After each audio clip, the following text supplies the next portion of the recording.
Bom dia a todos.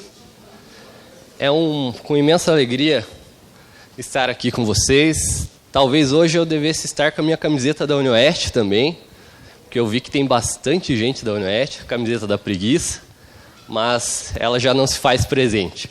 Eu sou formado pela UniOeste, de Francisco Beltrão, e ao longo desses 10 anos eu tenho me dedicado a buscar a efetividade da tutela executiva.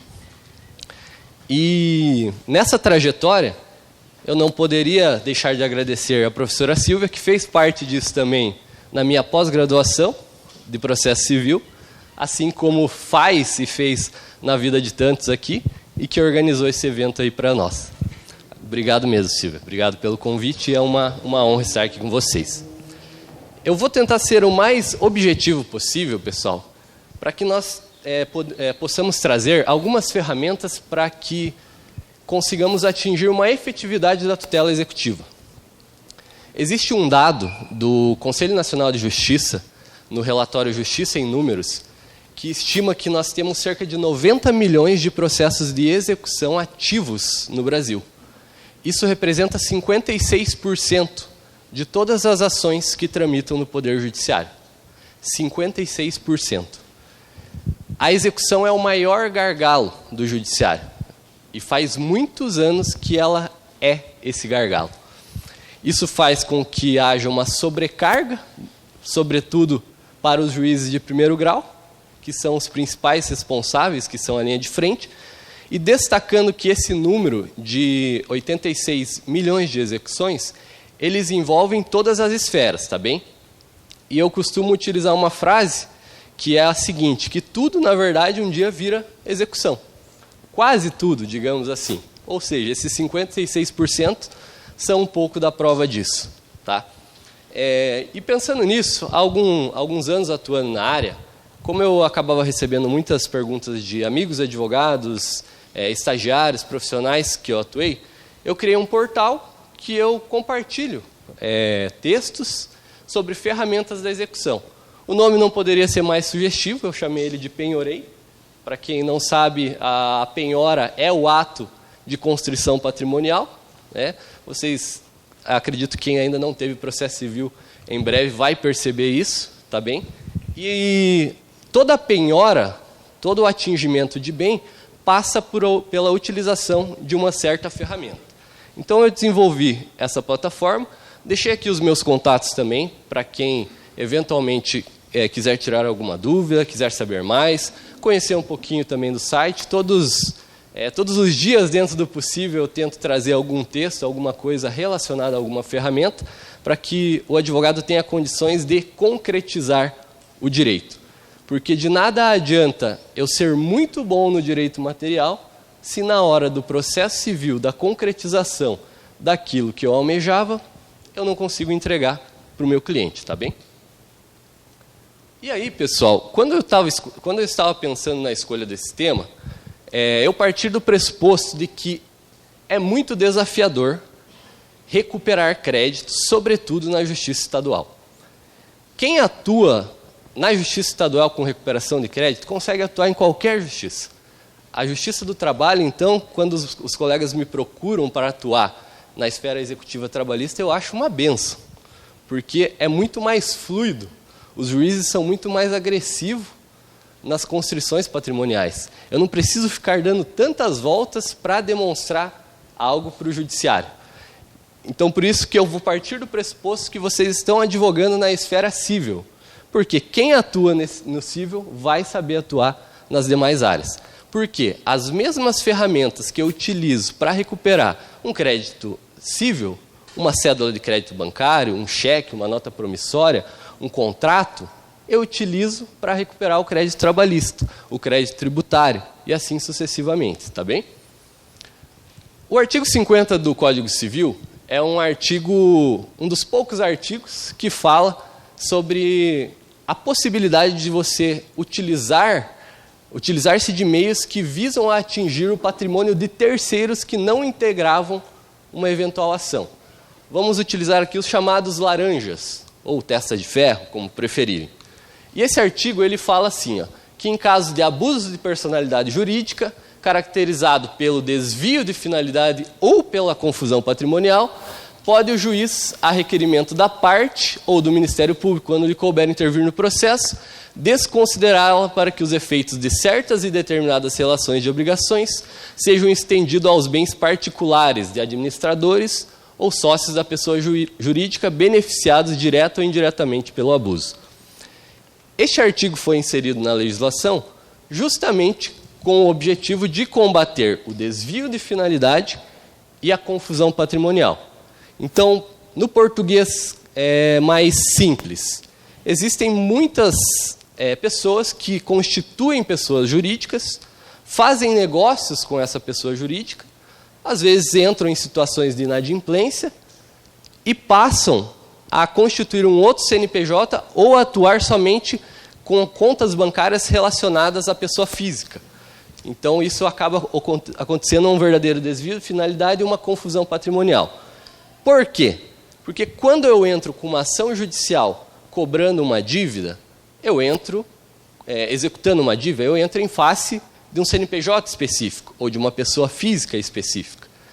Para que eu consiga atingir o CPF ou o CNPJ de terceiros, por exemplo, uma sogra que é utilizado como laranja, um filho menor de idade, eu preciso demonstrar alguns requisitos. O simples fato da pessoa não ter nada no nome, para que a gente penhore, bloqueie e entregue o direito para o credor, não me dá o direito de utilizar disso aqui. Eu preciso obrigatoriamente ter o desvio de finalidade, tá bem?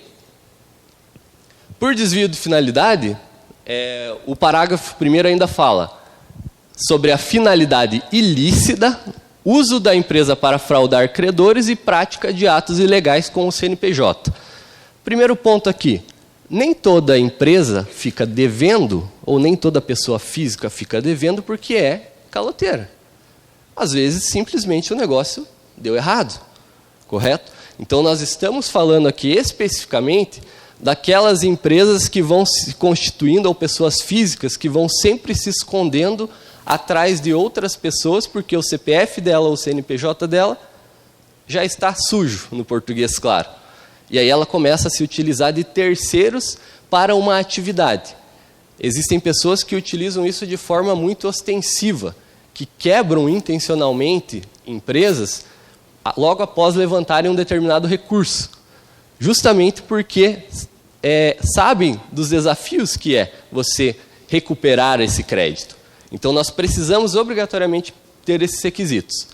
A confusão patrimonial, um exemplo clássico de confusão patrimonial seria: eu tenho a minha empresa, meu CNPJ, e eu uso aquele meu CNPJ para pagar as contas do meu filho, da escola do meu filho. O CNPJ ele é destinado para as atividades empresariais e não para as atividades particulares, tá ok? Quando você tem esse tipo de indício, você começa a ter confusões patrimoniais, ou seja, mistura o patrimônio da pessoa física com o patrimônio da pessoa jurídica. E aí nós podemos entender que existe talvez uma confusão patrimonial. Essa confusão patrimonial ainda o dispositivo fala, o cumprimento repetitivo de obrigações entre sócio e empresa. Por exemplo, todo mês pagando a mensalidade da escola, a parcela do meu carro, que está no nome da pessoa física, com a conta da pessoa jurídica. Transferência sem contraprestação. Transferência de bens ou de dívidas sem justificativas. Quando eu abri minha empresa, eu tinha os carros da empresa, com adesivos da empresa, tudo certinho no CNPJ da empresa. Eu vi que eu ia começar a dever, eu tirei do nome da empresa e passei para o nome da pessoa física. Poderia ser um exemplo de... Eu estou transferindo sem nenhuma contraprestação. Não está ocorrendo uma venda da minha PJ para a minha PF. Ou da minha PJ para a PF do meu filho menor de idade, ou maior que seja, ou algum terceiro que tenha relação com o caso. Outros atos contra a autonomia patrimonial. A mistura de bens pessoais e empresariais. Falta de contabilidade separada, uso indistinto de contas bancárias, que é aquilo que eu já mencionei. Ora eu utilizo conta para pagar coisas da pessoa física, ora da pessoa jurídica, e eu não trato os negócios de maneira apartada. E quando nós temos esses abusos, esses desvios, você pode ter também uma figura que é chamada extensão inversa da personalidade jurídica, tá ok?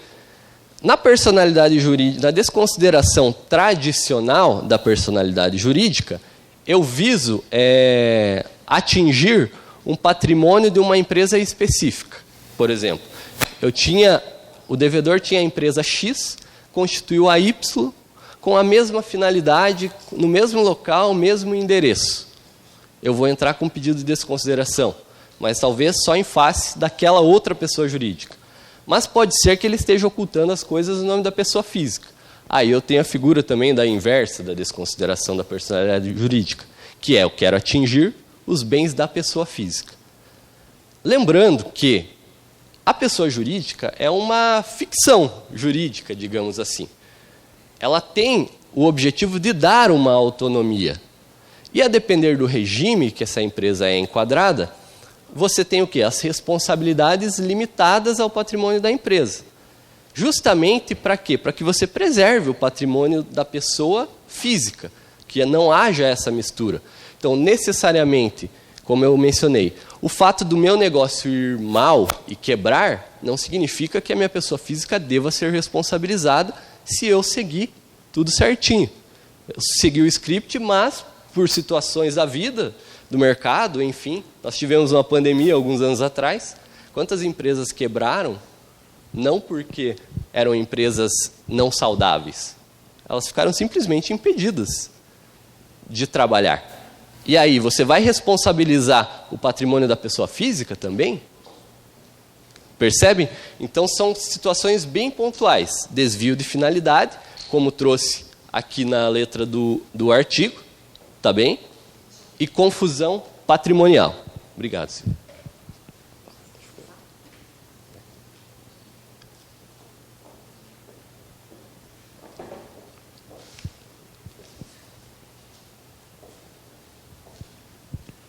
E o artigo ainda deixa claro em seu parágrafo 4º que a mera existência de um grupo econômico sem a presença daqueles requisitos não autoriza a desconsideração. Ou seja, eu não posso invadir a esfera patrimonial de outra empresa ou de outra pessoa física se eu não preencher os requisitos. Ainda que seja uma empresa do mesmo grupo econômico. Tá bem? Se ela tiver cumprido as regras, tudo certinho, tudo bonitinho, separou os caixas, os CNPJs, agiu conforme a legalidade, eu não tenho fundamento para atingir aquela empresa em si. E o artigo 5º coloca, o parágrafo 5º, não constitui desvio de finalidade a mera expansão ou alteração da finalidade original da atividade econômica específica da pessoa jurídica. Se hoje eu trabalho com venda no e-commerce e amanhã eu mudo a minha área de atuação, altero o meu CNIS, altero o objetivo da minha empresa, isso por si só não configura um desvio de finalidade nem uma espécie de abuso. Tá bem? Muitas empresas, inclusive no mercado digital, eles chamam de pivotar, né? Quando você vira a chave e troca o ramo de atuação da empresa. Você faz a pivotagem, altera e segue com aquele mesmo CNPJ naquele mesmo negócio. Isso não significa que você tinha a intenção de fraudar algum tipo de credor, de ficar inadimplente. Tá bem? E só por isso a gente já percebe que é difícil chegar em terceiros. Não é simples você chegar em laranjas. E ficou mais difícil recentemente porque o STJ, num recurso especial 2072/2006, ele fixou a possibilidade de se arbitrar sucumbência no incidente de desconsideração de personalidade jurídica. Só para tentar explicar para vocês brevemente. Eu entro com uma execução em face da pessoa jurídica X, correto? Essa empresa não paga, eu faço todos os atos possíveis ali no começo, faço tentativa de bloqueio de conta, veículos, imposto de renda, enfim, utilizo as ferramentas que nós temos, que o judiciário nos disponibiliza. Se chegar num determinado ponto, eu identificar que aquela empresa está operando em outro CNPJ, com as mesmas finalidades, e está tendo esse desvio, e ela está, na verdade, fraudando aqueles credores, digamos assim, se mantendo inadimplente propositalmente, ela tem condições, teria condições de caixa, enfim, mas constitui outro CNPJ, eu posso entrar com o que se chama de incidente de desconsideração de personalidade jurídica, que é uma ação à parte em que eu falo para o juiz, olha, essa empresa aqui não tem nada, mas essa empresa, ela só mudou o CNPJ e agora ela está em outro número. Só que a mesma atividade, os mesmos sócios, só não estão operando a mesma conta. Mas tudo leva a crer que houve um desvio de finalidade. Eu protocolava esse incidente para o juiz ia analisar, receber, citar a parte que você estava incluindo, né, no polo passivo da ação, seja ela também um laranja, porque às vezes a pessoa constituiu a empresa no nome de outro, correto? E aí começaria uma nova discussão processual ali para verificar se aquela empresa que eu identifiquei como possível laranja, ou pessoas físicas, elas podem ser responsabilizadas. Se eu, enquanto credor, perdesse os meus argumentos, o entendimento pacífico era que não haveria a incidência de honorários de sucumbência, justamente por se tratar de um incidente. Ou seja, na verdade, a empresa é a mesma, só mudou a roupagem dela. Então não faz sentido, não faria muito sentido eu ter a incidência de sucumbência. Só que recentemente esse posicionamento deu uma reviravolta e hoje o que já era difícil para o credor ficou um pouquinho mais difícil, porque você tem que analisar com bastante cautela a viabilidade de você colocar uma empresa no polo passivo da ação num incidente. Percebe? E aí que a gente entra nas ferramentas judiciais e extrajudiciais. Nós temos que trabalhar com o que nós temos. Não tem milagre, é difícil, mas a minha trajetória processual me mostrou que, embora a gente siga algumas etapas básicas, Sisbajude, Renajude e Infojude, chega uma etapa que é a do Deus me ajude. Você não consegue mais imaginar o que talvez você possa fazer. E aí eu falei, poxa, deve ter mais coisas que isso. Não é possível. Ao longo desses anos, esse ano eu acho que eu completo 3.000 ações de execuções que eu atuei.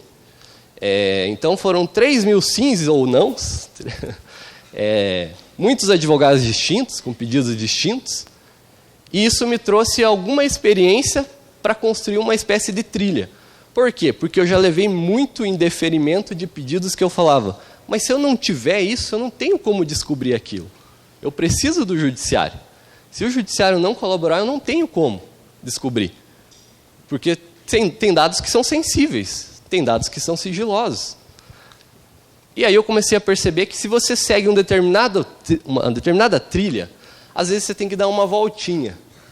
Antes de pedir aquilo que realmente você quer, você tem que primeiro esgotar algumas outras medidas para que o juiz não chegue lá na frente e falar, entendo que essa medida é muito gravosa, indefiro o pedido.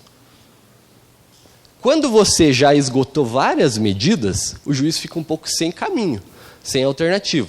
Se mesmo assim indeferir, a gente não discute, a gente protocola, recorre, e a tendência de reverter isso em Tribunal de Justiça e STJ é muito grande. Essa é a verdade. Hoje, os entendimentos do STJ em relação a credor e utilização de ferramentas, principalmente, utilização de ferramentas, tipo, dar a oportunidade do credor, pelo menos, tentar recuperar o crédito, é quase que unanimemente pacífico em me conceder a utilização de uma determinada ferramenta. E fazendo essa trilha, quando a gente pensa em descobrir a existência de laranjas ou sócios ocultos, a gente tem que utilizar tudo que a gente tem de judicial e extrajudicial. E quando a gente fala de laranja ou terceiros, rede social, falsa negociação e registro.br,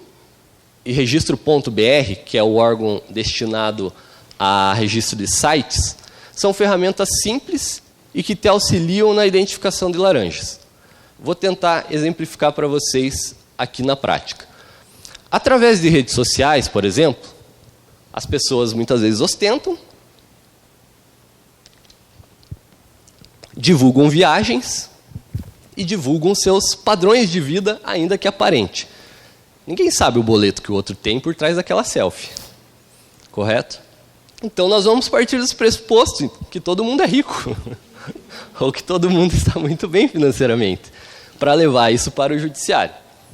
Fotos, prints de redes sociais são mecanismos úteis e importantes para você demonstrar a realidade financeira de um determinado devedor.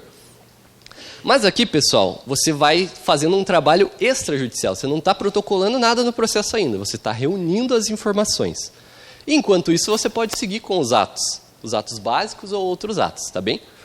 E quando a gente pensa também em outras ferramentas, a gente alia rede social com a falsa negociação. O dono de uma empresa, o verdadeiro dono de uma empresa, sempre vai aparecer quando envolver um valor legal de compra de algo na empresa dele. Sempre. A experiência me mostra isso.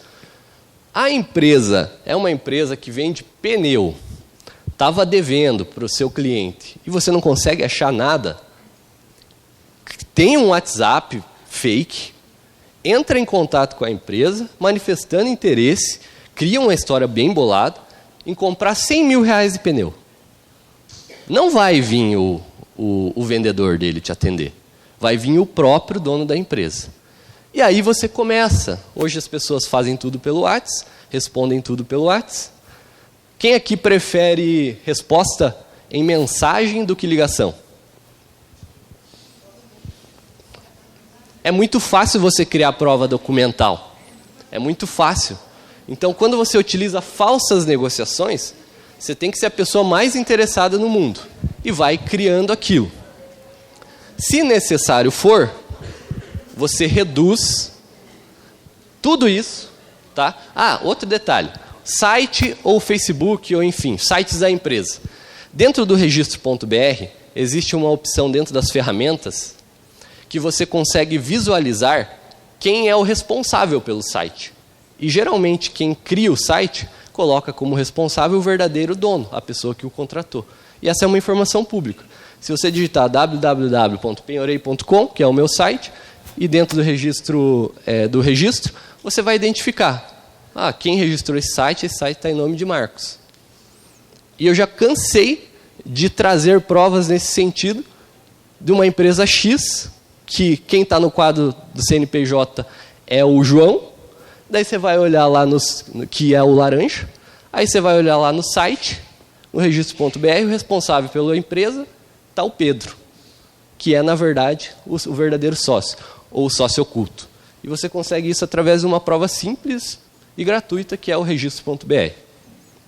E quando você une tudo isso, você pode pegar uma rede social mais uma falsa negociação e o registro.br e elaborar o que a gente chama de ata notarial, que é um documento público, feito nos tabelionatos de nota, em que você transcreve, basicamente, aqueles prints, as conversas, através de um documento que você, posteriormente, vai realizar o protocolo dentro do processo.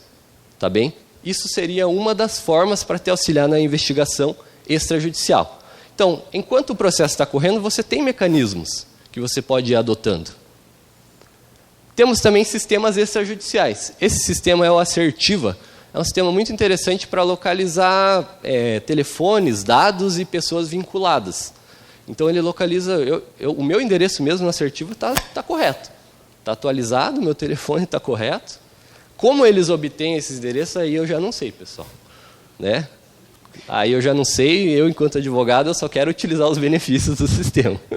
Então, eu não sei exatamente como eles fazem isso. Tá? Mas tem muitos dados que são dados públicos. 2 anos atrás vazou 220 milhões de dados do Serasa Experian. Então dá para a gente deduzir de onde que vem. Né? Mas e as ferramentas judiciais? Quando a gente fala de ferramentas judiciais, nós temos uma ferramenta chamada Sensec, que nos possibilita, por exemplo, identificar a existência de testamentos, procurações públicas, escrituras públicas de qualquer natureza, separações, divórcios e inventários de uma determinada pessoa. No exemplo de uma procuração pública, o dono da empresa dificilmente vai confiar 100% no laranja. Porque o laranja pode vir e passar a perna nele.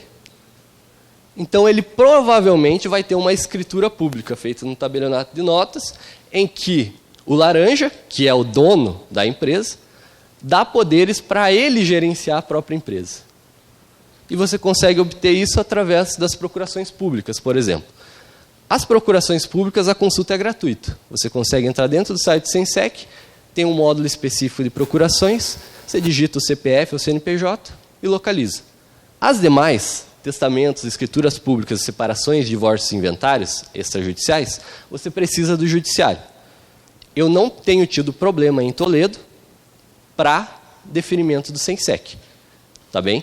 E, no geral, quase todas as comarcas aqui da região. Desde que antes eu tenha seguido uma trilha mínima, que é tentado o Sisbajude, o Renajude, o Infojude, que são os sistemas disponíveis. Esse aqui é um exemplo do SENSEC na tela. Você digita o CPF ou o CNPJ da pessoa lá em cima, e ele dá exatamente os locais em que existe uma procuração pública daquela pessoa. Aí você tira a cópia daquela procuração, que é um dado público, e você faz o levantamento da informação, confirma se aquela procuração eventualmente dá poderes para a pessoa administrar a empresa, por exemplo. Temos também a figura do mandado de constatação, que é quando o oficial de justiça vai até um local, até uma empresa, e constata o que tem na empresa, quem lá está, quem lhe atendeu. Só que essa ferramenta, ela só é útil se você sair do seu escritório, pegar na mão do oficial de justiça e acompanhar ele. Senão ele vai certificar. Tem uma geladeira, tem um periquito, tem um papagaio. Coisas que não é útil para você. Na constatação, você quer que o oficial fale o que ele viu lá. O que tinha. Ah, tinha um carro na garagem, de placa tal. Ele não fala que é do devedor. Porque ele também não sabe. Ele vai certificar, constatar. Tá bem? Então, ele vai constatar e avaliar o estado de bens penhoráveis, a verdadeira condição socioeconômica, o dono da empresa, se o executado reside num imóvel ou não, por exemplo. Tá bem? Se ainda está na posse de um determinado número de telefone, a relação dos bens. Enfim, ele vai constatar, tá bem? E uma outra ferramenta, e essa ferramenta é talvez a mais importante que eu conheço para a identificação de laranjas, é o CCS. O CCS, pessoal, ele é o coração do sistema Sisbajude.